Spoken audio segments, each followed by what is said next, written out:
Salute. All glory to the Most High, first and foremost. And prayers to the many people that lost their life due to senseless gun violence. Um, this situation in New York that transpired yesterday, rather, I ran a video where I showed the National Guard being deployed to New York subway.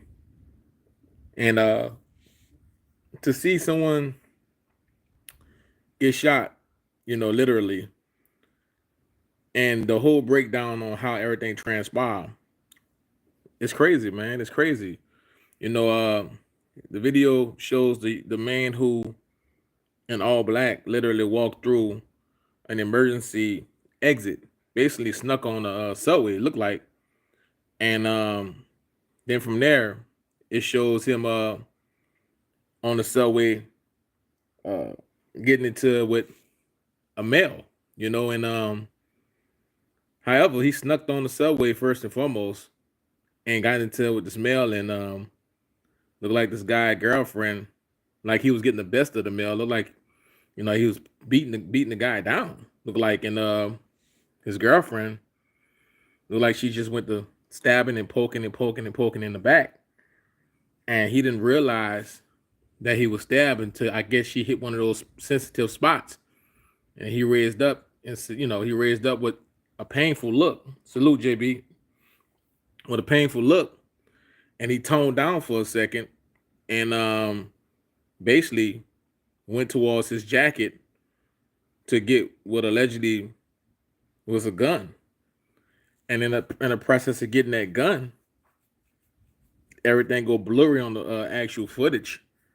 And then, it's a tussle, I guess. And the young man ended up with the gun and firing shots on the guy who he took the gun from.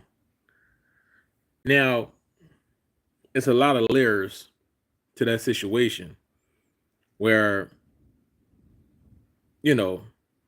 I blame the people who secure the space.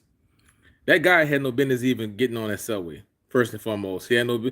Whoever walked out the exit sign, emergency exit lock right there when you walk in, they should have had some kind of security right there to make sure that that part right there was secure, where people who are paying customers literally get on the subway. That guy walked through a space where he looked like he didn't even pay to get on the subway. He just snuck on.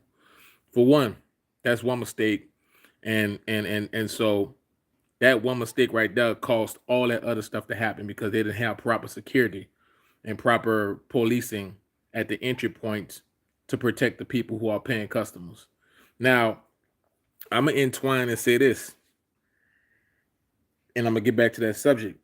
With all the money that we send to other countries, that right there, some of that money could have been used to hire paid security or even more officers or whatnot, whatever, to protect the public. We don't have enough protection in the public in America to be trying to protect and defend others overseas. That's just my take. It's not enough protection for the public right now, currently. There's people in Walmart parking lots, preying on people. I mean, crime is at an all-time high in America. I travel a lot, and America always say that they rate other countries on how violent those places is and say stay away from this place or stay away from that place, this, that, and the third. However, it's certain cities within America have more violence than countries overseas.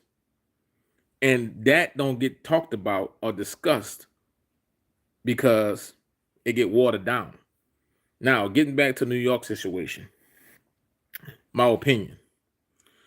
I don't think that the woman did anything wrong. You know, um, she was with someone who was getting beat down. People, believe it or not, a fist fight, you can lose your life. You get punched in the wrong part of your head, or somebody hit the wrong spot in your head, you can die. So she seen her boyfriend getting beat down, and she done what anybody else would want their significant other to do, and that's if they can help to protect them from being physically harmed, help, and that's what she did. My thing was this though, with all of the hollering and streaming that was going on in the subway within the incident itself, why don't they put an armed security guard on these subways? Two of them, like they passengers, and just sit two undercovers on the subway, and that's their job, to ride the subway just to make sure things are intact. You know, put two armed security guards, two armed undercover cops on the actual subway. I mean, the country as a whole, the money is there. If we can send money to another country to for those type of things, the money is there. So I don't see why federal government, when they come down to public transportation areas within states, why they don't put two individuals, undercover agents or police officers or whatever you want to call it, to be present, you know, on each subway call, and that's their shift, that's their job.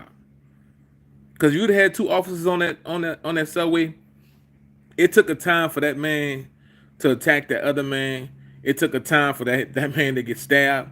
It took a time for him to grab the gun. It took a time. All that had to play out within a commotion.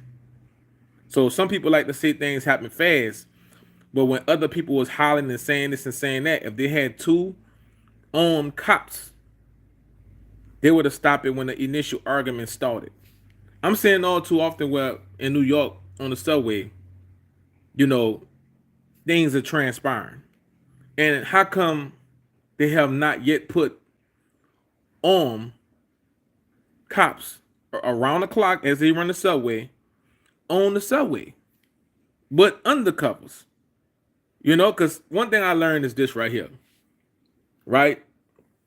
Only individuals with mental health is gonna commit a crime when they know that there's officers involved. Individuals, criminals, they're not gonna commit a crime if they know they got officers on here, but I don't know who the officer is.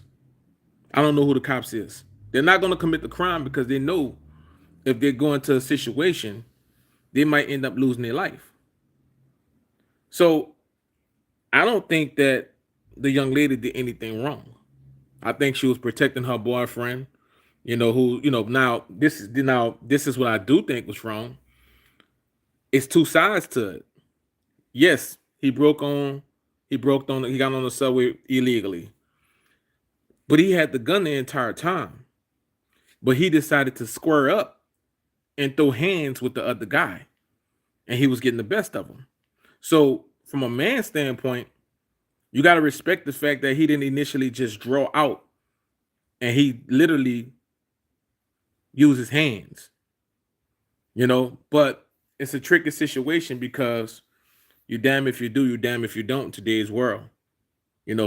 Sometimes it's just better to stay out the way.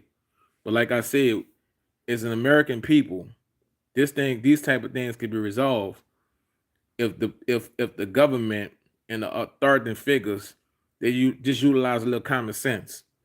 If you got a issue and you got to drop the National Guard, why not just pay round the clock? Make the subway people pay, the transportation people pay, like you do at the airports, like how you got federal agents on the planes. Make them pay to have protection on the actual subway. Make them pay. I mean, life is always more valuable than the dollar. Well, to us little people, but to the rich, I guess not, though, right? But make them pay to have undercover security on them subways. And I'm talking about individuals who can, speak into. I mean, that's New York, for God's sake. That's where the Wall Street at. That's where all these things. I mean, the country basically starts pretty much there. So why don't the subways? You got people. Why don't the subways have undercover security on them? Round the clock. And you need two, because whoever you have, male or female, gonna need backup. You need two agents round the clock. Different shifts rotating. This is how you resolve this type of stuff, man. And one more thing before I get off here. I don't know if you guys know this, but I'll know this. In New York area, around the Buffalo area, There was a man who had an 11-foot, 470-pound gator in his apartment, utilizing it as a display to make money. Now, this is what economics have done to people. Any fool will pay somebody to go see an alligator in a possession that's not in some kind of zoo. You're a fool, because these animals can't be trained or tamed. All it takes is for that animal to be hungry and your ass and his ass ate. Salute.